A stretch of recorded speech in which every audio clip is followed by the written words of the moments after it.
So there's some sense of it helps to let go of things. Let go of things. Of course, there's always this one question remains, and any time I say it like this, seems like losing a motivation of something in life. I think it's very important to be careful, not lose motivation to live, motivation to do, motivation to help, motivation to bring social changes and those things. I think it's very important. I really, really believe that we cannot give up. You know. I mean, how you can give up? That is a life. That is a life. That is a value. You cannot give up. But what you give up is your pain, not your service. Whole thing is service and pain get mixed. That's the problem. That is each individual's responsibility. Having such a great teaching like a dzogchen and reflecting so frequently about that, we are lucky. I feel lucky that I'm reflecting it on all the time on it.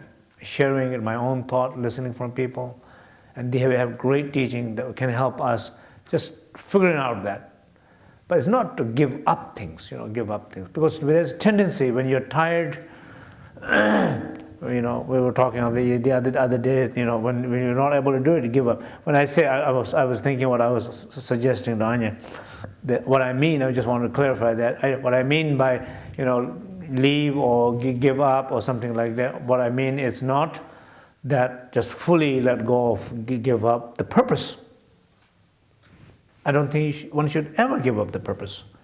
Because anytime in any group or anything, when you see a purpose there, that purpose, a value that you feel the same value, that should not be given up. One should never give up that. But that got mixed with one's pain. And you are in a circumstance, in a situation, you don't know what to do. Take a break. Separate from the pain, but not from the purpose, a collective purpose, or collective purpose, which is your individual purpose also. You like the group because they became a collective purpose. That purpose should never be given up. Should never be given up. You do different way. Maybe you can do better in a different way. So that's what I'm saying. So when I'm saying about the cemetery, it seems like sometimes, like for example, taking care of this cup. Why I have to take care of this cup? It's going to break it down anyway. That's depressing, I love to take care of things.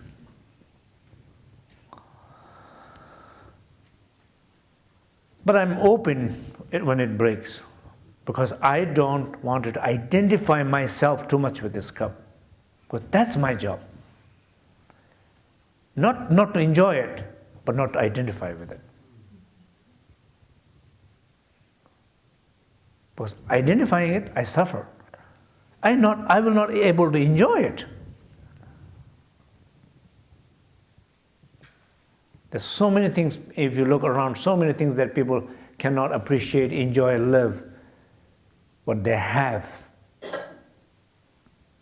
because they over-identify.